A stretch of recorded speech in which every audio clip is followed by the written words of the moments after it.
Muy bien, muy bien. Bueno, hermanos, hoy continuamos con el capítulo 7 del Evangelio de Marcos, en los versículos 24 al 30, donde vamos a estar encontrándonos con una extraña conversación entre Jesús y una mujer, una madre. Irónicamente, hoy es el Día del Padre. Vamos a hablar de una madre, una mujer sirofenicia. Y para refrescar un poco la memoria, recordemos que los hermanos Arnaldo y Matías nos estuvieron hablando sobre los primeros versículos del capítulo 7, en los cuales vimos una extensa disputa entre Jesús y los fariseos acerca de la verdadera naturaleza de la contaminación. A través de la doctrina de Mati del cristocardiograma del domingo pasado, aprendimos que la verdadera contaminación no proviene de afuera, sino de adentro del corazón humano. Entonces surge una pregunta. Si todos estamos contaminados por dentro, ¿quién puede acercarse a Dios? ¿Quién puede sentarse a su mesa? La escena siguiente con esta mujer sirofenicia nos muestra de una manera práctica esta respuesta, ¿verdad? No está desconectada esta historia con la conversación anterior. Vamos a ver cómo Marcos, el autor de este evangelio, colocó esta historia con un propósito muy especial para mostrarnos un contraste significativo. Así que me gustaría que podamos leer el texto a partir del versículo 21 para recordar, y luego continuamos hasta el versículo 26.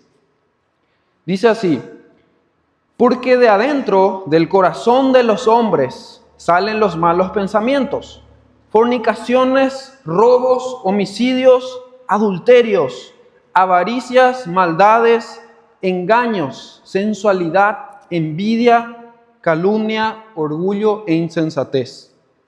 Todas estas maldades de adentro salen y contaminan al hombre.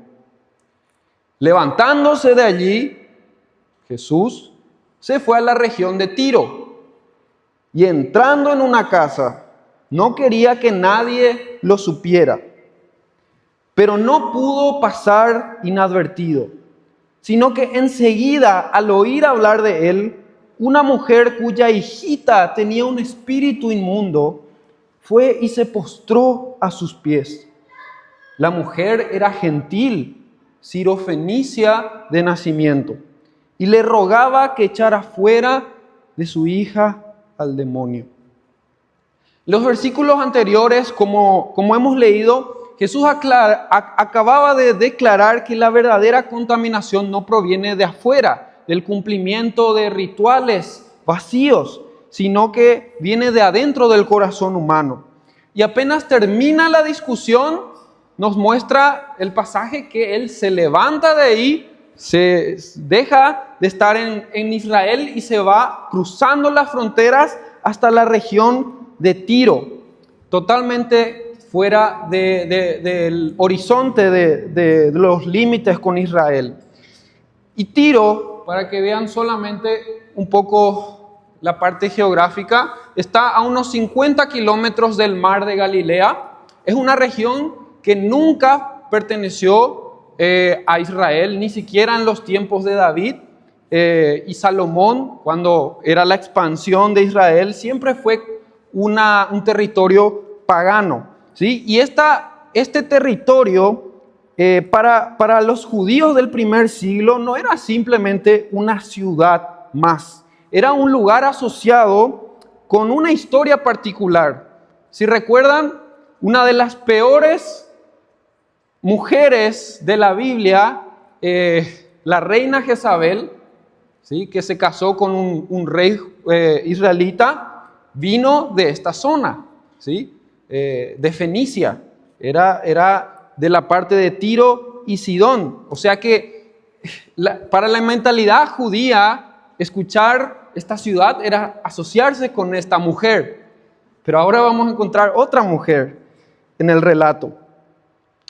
Entonces, imagínense, para un judío irse a este lugar era un lugar impuro, un lugar contaminado. Jamás se iría ahí, ni siquiera para tomar un descanso. Entonces ya vemos este contraste tan significativo, donde vemos que los fariseos estaban preocupados por mantener las fronteras de la pureza, pero Jesús vemos que acto inmediato, después de la discusión, está cruzando ya esas fronteras. Mientras ellos se quedaban en sus intrigas discutiendo quién era limpio, quién no, quién estaba contaminado, Jesús se dirige precisamente hacia un lugar que muchos habrían considerado contaminado. Y yo creo que es intencional este relato que está posicionado acá, que nos muestra que la santidad de Jesús no tiene miedo de pisar terrenos peligrosos. Y ahí es cuando aparece en escena esta mujer, una mujer que desde la perspectiva de muchos parece tener todas las condiciones para ser rechazada. Ahora bien, si nos damos cuenta, en el texto hay un detalle importante. Marcos nos dice que Jesús se fue a esta región, se fue a una casa y quería que nadie lo supiera, dice el versículo 24. Esto implica que probablemente él quería tomarse un descanso, quería respirar, tener un poco de privacidad.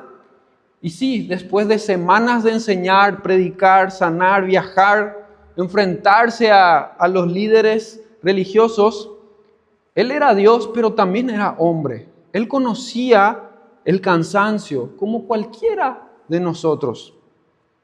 Realmente él no fue a Tiro para ministrar a nadie. Él quería esconderse de la gente.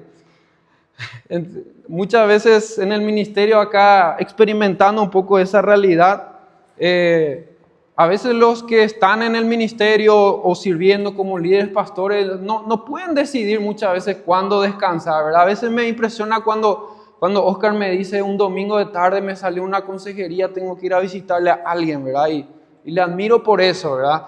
Y yo a veces no quiero sonar así, ¿verdad? Pero voy a ser honesto, a veces no quiero venir al culto, pero a 10 metros nomás está mi pieza acá, me van a agarrar de mi cama y me van a traer sí o sí, ¿verdad? Encima, con estos días que jugó Paraguay, que trasnochamos y con la predicación, dormí muy pocas horas, ¿verdad? Y hoy de mañana cuando me levanté vine acá y me hicieron un comentario ahí sobre mi prédica, yo ya quería explotar ya, ¿verdad? Porque en el cansancio hay estudios científicos que dicen que cuando estamos cansados estamos más receptivos a reaccionar, ¿verdad? Sacar lo que está dentro del corazón y en ese contexto de descanso donde Jesús quería apartarse y no saber de nadie, aparece esta mujer.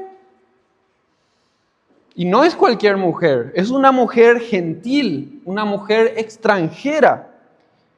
Y no solo es de esta condición, sino que viene con una necesidad desesperada. Su hijita pequeña estaba atormentada por un demonio. Y en el versículo 26 vemos que ella estaba desesperada, rogándole al Señor que le atendiera, que sanara a su hija. Escuchando y viendo a los niños y niñas aquí adelante, me pongo a pensar, ¿qué haría un padre, una madre por su hija, su hijo, sufriendo, atormentado? Yo no soy padre, pero harían lo que sea para que sus hijos estén bien. Recuerdo cuando yo me enfermé, tuve mi diagnóstico de cáncer, mis padres dejaron todo, dejaron su trabajo, no se preocuparon por la plata, no se preocuparon por dejar su vida para llevarme allá, para atenderme, para que pueda estar sano. Yo me pongo en el lugar de esta mujer. Jesús era su única esperanza, incluso si era de Israel, Jesús. ¿Y cómo le responde Jesús? ¿Cuáles son sus palabras? En el versículo 27 vemos la respuesta. Y él decía: deja que primero los hijos se sacien, pues no está bien tomar el pan de los hijos y echarlo a los perrillos. ¡Wow! ¿Jesús realmente dijo eso? Mujer, tú no eres de una hija de Israel. No eres mi prioridad en este momento. Imagínate que Jesús diga eso. Imagínate, Oscar, decirle a tu esposa Raquel: no sos mi prioridad en este momento, cuando ella viene a pedirte algo urgente. ¿Cómo va a reaccionar Raquel, verdad? ¿Ah? El final. El Evangelio de Mateo, que narra también esta historia, nos da algunos detalles mucho más impactantes, ¿verdad? En Mateo 15 podemos leer que dice la misma historia, pero con algunos detalles. Dice: y he aquí una mujer cananea que había salido de aquella comarca, comenzó a gritar, diciendo: Señor, Hijo de David, ten misericordia de mí, mi hija está terriblemente endemoniada. Pero él no le respondió palabra. Mi hija Dara está atormentada, está enferma. Quizá dirías, Janine, o Raquel diría por Solcito: mi hija está enferma, ayúdame, Jesús. Pero él no le respondió palabra. Y acercándose sus discípulos, le rogaban, diciendo: atiéndela, pues viene gritando tras nosotros. Y acá la palabra rogar no es pedir, por favor, es literalmente postrarse.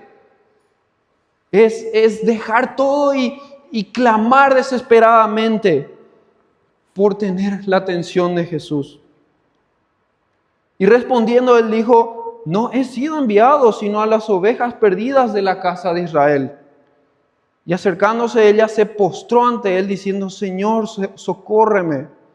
Y volvió a decir, respondió y dijo: no está bien tomar el pan de los hijos y echárselo a los perrillos. Imaginen la escena.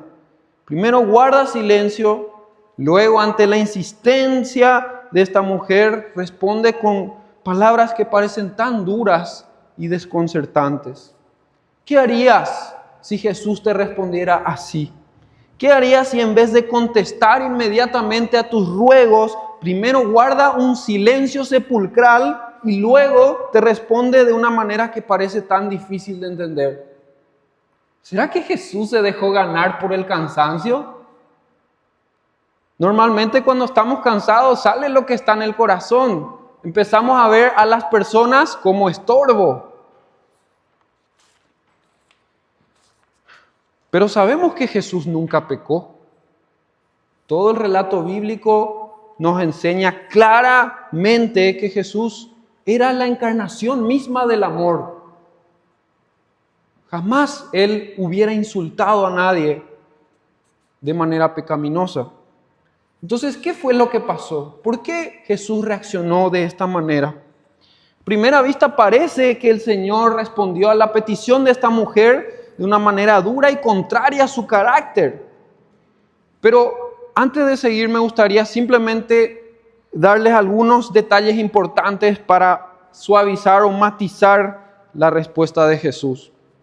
Primeramente, el término que utiliza Jesús, perrillos, no se refiere al uso normal y común que se le daba a la palabra perros desde el punto de vista de un insulto, ¿sí? No eran perros callejeros ni salvajes como se entendía en ese tiempo, sino que utiliza un diminutivo que implica el término cachorrito, ¿verdad? Que implica un trato afectivo, ¿verdad? Jesús estaba tratando de dar una imagen cotidiana, familiar, ¿verdad? Una mesa, unos hijos sentados en ellas y unos cachorritos domésticos esperando debajo, ¿sí? Y en casa donde vivo, en Obligado, tenemos una perrita, una pincher, ¿verdad? 30 centímetros, así, chiquita es, ¿verdad? un amor, ¿verdad? Cuando llego, salta, viene, me abraza, yo le abrazo y jugamos en el sofá un ratito, ¿verdad? Yo sé que hoy se humaniza mucho a los perros, animales, ¿verdad? Pero a veces le consideramos ya parte de la familia, ¿verdad? Y cuando vamos a almorzar, ahí está y se sienta ya en una silla, y espera, y ahí le tenemos que bajar, ¿verdad? Pero espera que alguien se compadezca y le dé un pedacito del guiso, ¿verdad? Pero prácticamente es parte de la familia, ¿verdad? Bueno, otro aspecto también que vemos es que lo que Jesús afirma con esta frase es lo que toda la historia de la redención ya anunciaba desde el principio, que desde el comienzo, desde el Génesis ya, Dios había prometido bendecir a todas las naciones a través de la simiente de Abraham.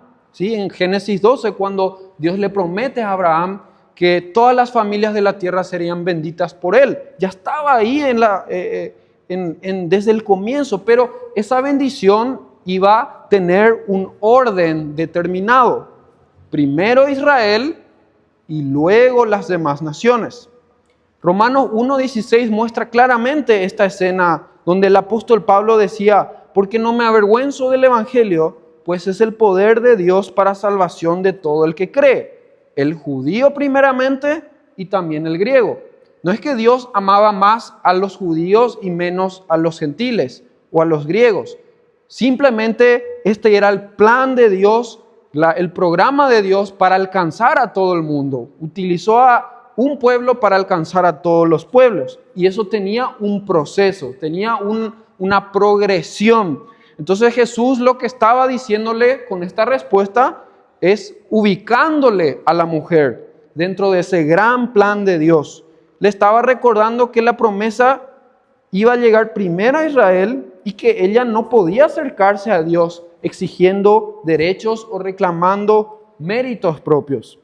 Y bueno, la mujer, por lo que vemos, entendió esta premisa, entendió este argumento, porque incluso ella misma le llamaba a Jesús hijo de David. ¿Sí? Hijo de David era un título muy profundamente vinculado con las promesas de Dios. Una extranjera, una gentil, una pagana diciéndole hijo de David, y ni siquiera los propios judíos se atrevían a llamarle así a Jesús. Aún así, con todas las explicaciones que yo les pueda dar, teológicas, complicadas, sigue siendo una respuesta dura, ¿verdad? Sigue siendo una respuesta muy dolorosa de parte de Jesús. La mujer vino desesperada por la vida de su hija y Jesús le quiere dar una clase de teología. No funciona así la consejería pastoral, ¿verdad? Jesús no le da lo que ella quiere escuchar. Y trato de ponerme en el lugar de esta mujer, ¿verdad? Cuando recibí mi diagnóstico, fuimos a Buenos Aires a hacerme el tratamiento de quimioterapia en un hospital allá. Y me acuerdo que mi mamá fue la que puso la cara, ¿verdad? Con los doctores, rogándoles que me reciban, que me atiendan. Y la respuesta fue muy dura de parte de los doctores de allá, ¿verdad? Decían: ustedes son de Paraguay, ¿qué hacen acá? Trátense en Paraguay, trátenle a su hijo en Paraguay, ahí también hay hospitales. Nosotros ya tenemos muchos argentinos que atender. Fue una respuesta dura de parte de ellos. Gracias a Dios en 5 días salió mi DNI argentino y pude recibir. Pero mi mamá se plantó firme ese día. Le dijo a los doctores: si mi hijo se va de acá, él va a morir. Y me pongo a pensar, ¿verdad? ¿Qué habrá sentido esta mujer al escuchar estas palabras de Jesús? Tú no eres de Israel. ¿Por qué me reclamas? ¿Por qué exiges algo? Nosotros conocemos el final de la historia, conocemos la respuesta de la mujer, pero en ese momento ella no sabía. Todo lo que esta mujer tenía delante era el silencio de Dios, el silencio de Jesús, luego una respuesta increíblemente dura y una decisión que tomar. Una decisión que tomar. ¿Qué va a hacer? ¿Cómo va a responder esta mujer ante esta respuesta de Jesús. Y así nosotros también, hermanos, tarde o temprano llegamos al mismo punto, como esta mujer. Cuando Dios parece guardar silencio, cuando no entendemos lo que está haciendo o cuando sus respuestas no coinciden con nuestras expectativas. Constantemente estamos atribulados por las respuestas duras de Jesús. Aunque no nos hable audiblemente, quizá oramos al Señor constantemente y no recibimos la respuesta que queremos. Esta mujer podría haberse ofendido, podría haberse tomado a pecho las palabras de Jesús. ¿Cómo que los hijos de Israel primero? ¿Acaso no ves lo que mi propia hijita está pasando? ¿No te importa mi sufrimiento, Jesús? Sí, también es nuestra reacción muchas veces. Nos cuesta aceptar que Dios no actúe según nuestros tiempos, nuestros planes o expectativas. Nos enojamos porque en el fondo creemos merecer algo mejor de Dios, un mejor trato de Él. Dios, ¿por qué no intervienes? ¿Por qué no respondes? Si hubieras actuado en aquella situación, si hubieras sanado a esta persona, si hubieras permitido que esa relación funcionara, ¿acaso no ves lo que estoy sufriendo? Son preguntas legítimas, claro que sí. Pero poco a poco, casi sin darnos cuenta, dejamos de acercarnos a Dios como mendigos necesitados y comenzamos a presentarnos a Él como personas que reclaman derechos. Dios, así tenés que obrar, o si no, te dejo. Nos parecemos a la mujer de Job muchas veces, que al contemplar el sufrimiento de su esposo y el aparente silencio de Dios, le dijo, ¿cómo dice? ¿Aún conservas tu integridad, Job? Maldice a Dios y muérete. Qué otra mujer interesante, ¿eh? En el fondo está esta lógica.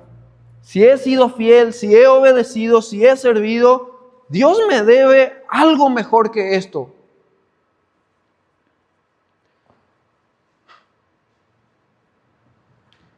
Pero existe otra reacción posible también. No solamente enojarse orgullosamente, sino también resignarse avergonzadamente. Esta mujer también podría haber dicho, la verdad que, Señor, tenés razón. ¿Quién soy yo para pedirte algo? No pertenezco a tu pueblo, no merezco tu ayuda. Mejor me voy, mejor no te insisto más. Caemos en el otro extremo. Ya no pedimos, ya no insistimos y nuestras oraciones comienzan a parecerse a las del hijo pródigo, preparando su discurso para volver a casa.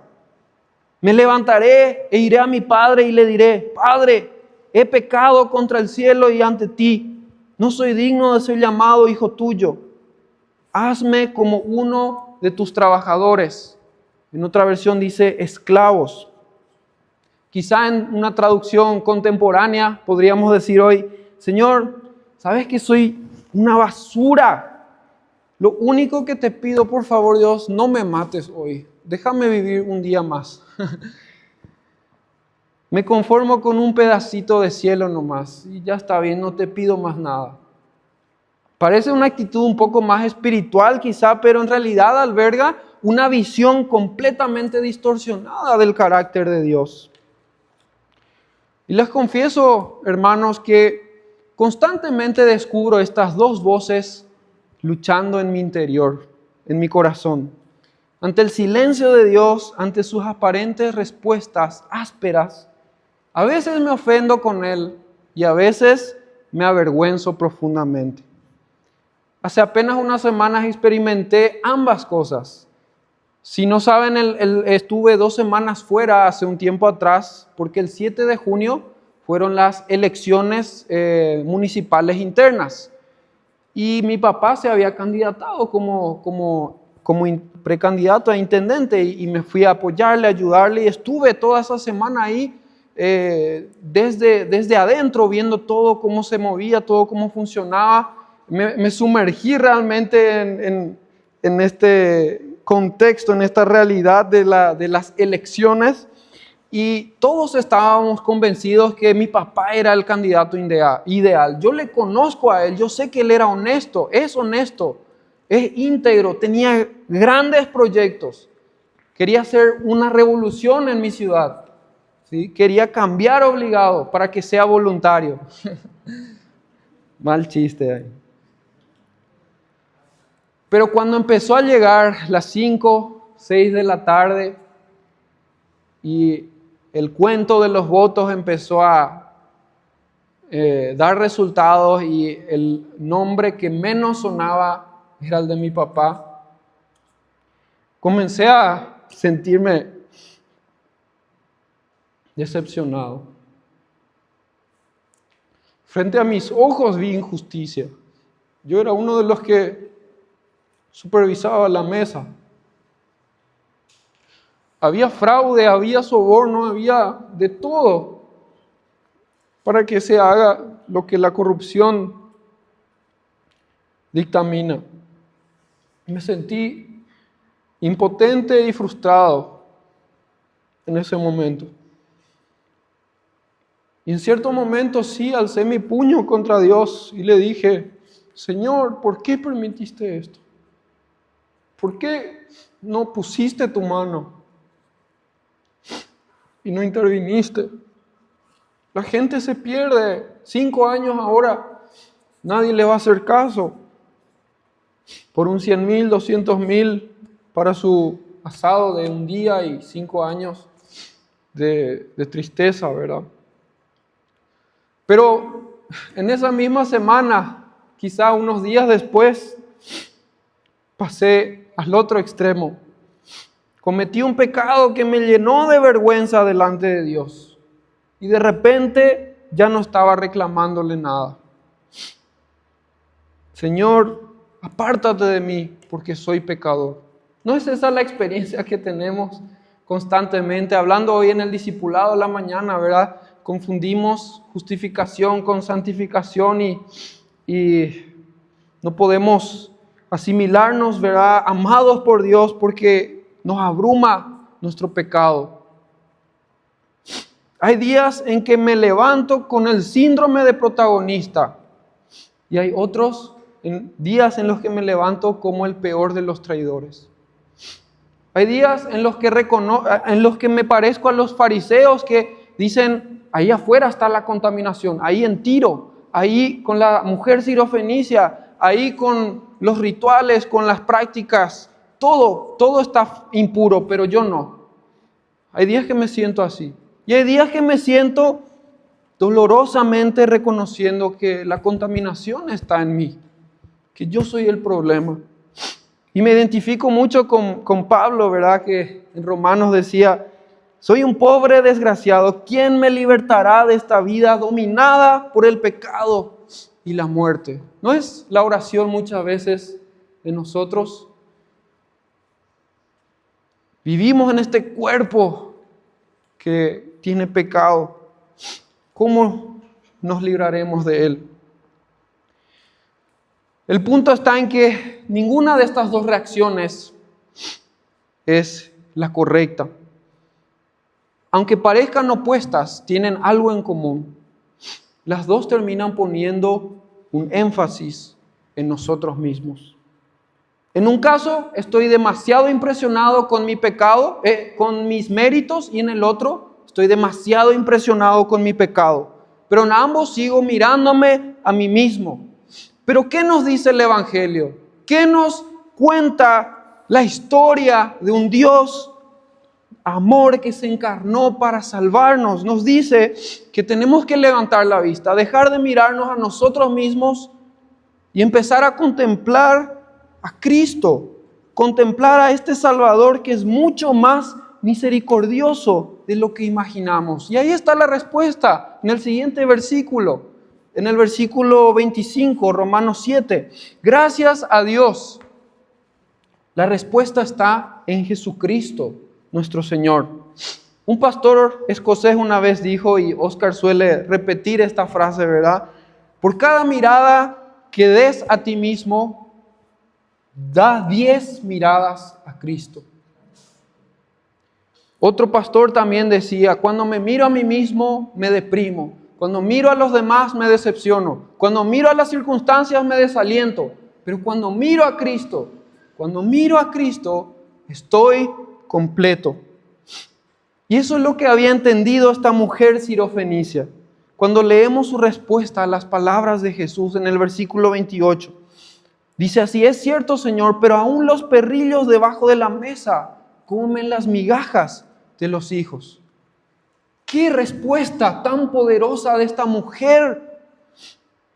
No se ofendió, ni siquiera se resignó, no discutió con Jesús, ni intentó defender sus méritos o derechos. Reconoció su condición y desde ahí fijó su mirada en la misericordia del Salvador.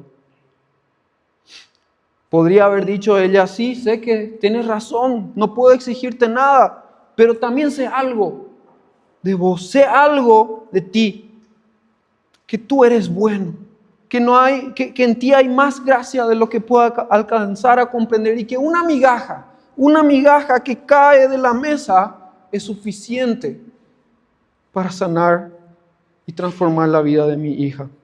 Esa es una fe madura, una fe que entendió que no se niega nuestra realidad del corazón contaminado, pero tampoco deja que eso sea la última palabra. No. Sí, venimos con las manos vacías, pero vemos las manos abiertas de nuestro Señor Jesús. Nos aferramos a la bondad y misericordia de Cristo. Y ahí vemos la respuesta de Jesús. En el versículo 29 dice: y Él le dijo, por esta respuesta vete, el demonio ha salido de tu hija. Cuando ella volvió a su casa, halló que la niña estaba acostada en la cama y que el demonio había salido. Jesús nunca quería o pretendía rechazar a esta mujer. Y mientras ella luchaba quizá por unas migajas de la gracia de Cristo, Él estaba en camino a preparar un banquete. No solo para ella, sino para todos los hombres y mujeres de todas las naciones. Vemos en Isaías cómo esto ya estaba anunciado previamente. Dice así: en el monte Sión, el Señor Todopoderoso preparará para todas las naciones un banquete con ricos manjares y vinos añejos, con deliciosas comidas y los más puros vinos. En este monte destruirá el Señor el velo que cubría a todos los pueblos y el manto que envolvía a todas las naciones. ¡Qué declaración tan poderosa! No solamente para Israel, para todos los pueblos. Lo que esta mujer experimentó en pequeña proporción era una anticipación de la gran promesa donde la historia de la redención avanza hacia esta mesa, hacia este banquete, hacia esta gran celebración. ¿Y qué es lo que se celebra en ese banquete? ¿Qué es lo que vamos a celebrar el día en que llegue el último tiempo? El mismo Isaías nos responde en el versículo 8. Dice: el Señor destruirá para siempre la muerte, secará las lágrimas de los ojos de todos y hará desaparecer en toda la tierra la deshonra de su pueblo. El Señor lo ha dicho: en ese día se dirá: este es nuestro Dios, en Él confiamos y Él nos salvó. Alegrémonos, gocémonos, Él nos ha salvado. La celebración final del banquete y lo que esta mujer experimentó en pequeña proporción con la sanidad de su hija es un anticipo de la gran salvación que Cristo hará y está haciendo ya en nosotros, venciendo al pecado, la vergüenza y la muerte. Y cuando vemos y vamos a Apocalipsis, en el último texto de este sermón, vemos que se cumple esta promesa. Después de esto miré y vi una gran multitud que nadie podía contar, de todas las naciones, tribus, pueblos y lenguas, de pie delante del trono y delante del Cordero, vestidos con vestiduras blancas y con palmas en las manos, y clamaban a gran voz diciendo: la salvación pertenece a nuestro Dios, que está sentado en el trono y al Cordero. Me impacta mucho ahora que estamos en épocas del Mundial, cómo hay algunas selecciones que termina el partido y ¿qué hacen? Incluso entre rivales hacen una ronda y se ponen a orar. De todas las naciones, argentinos, paraguayos, brasileros, solo Cristo puede hacer eso. Y ya está empezando, ya está haciendo, ya estamos llegando a ese día. Y todo está centrado en el Cordero. Ven cómo la adoración es al Cordero, Jesucristo. ¿Y cómo hizo el Cordero para que esta mujer sirofenicia, considerada impura y extranjera, pueda terminar sentada en el trono, sentada en la mesa del reino? ¿Y cómo hace y cómo hizo para que nosotros, pecadores, podamos encontrar también un lugar en ese banquete? La respuesta está en la cruz. Volvamos a esa cruz, bendita cruz, porque antes de convertirse en el Cordero sacrificado, fue exaltado, se convirtió, era el Cordero sacrificado en el Calvario. Nosotros estábamos contaminados, éramos impuros, pero Jesús tomó sobre sí nuestra contaminación, cargó con nuestra impureza para que pudiéramos ser limpiados. Él fue tratado como un extraño delante de Dios para que nosotros pudiéramos ser parte de la familia de Dios. Y sabemos que la historia no termina en la cruz. Jesús resucitó al tercer día, venciendo aquello que Isaías prometió que sería destruido para siempre. Él es el anticipo. Jesús, el primer resucitado, es la primicia de lo que nos va a corresponder a todos nosotros, los que creemos en Él. Por eso hoy ya podemos disfrutar de ese banquete. Por eso hay una multitud de todas las naciones que pueden venir ante el Cordero. Por eso hay esperanza para todos nosotros. Como esas selecciones que oran juntos, ¿viste lo que Dios ya está haciendo? Si entre ellos se unen sin considerar esas rivalidades, ¿cómo nosotros como iglesia no nos vamos a amar y celebrar juntos lo que hizo el Cordero por nosotros? Y un día cuando Cristo regrese en gloria, ese banquete va a estar plenamente consumado y la fe va a dar lugar a la vista. Ya no vamos a necesitar fe, ya vamos a contemplar, vamos a verle a Jesús cara a cara. Y lo que hoy quizá experimentamos a veces como migajas de gracia, vamos a experimentarlo allá en plenitud de gozo en el reino de Dios. Así que la invitación en esta mañana, iglesia, es que cuando Dios parece guardar silencio, cuando no entendemos lo que está haciendo, cuando parece darnos respuestas ásperas y duras, no respondamos ni con la soberbia de quien exige derechos, ni con la resignación de quien se aleja avergonzado.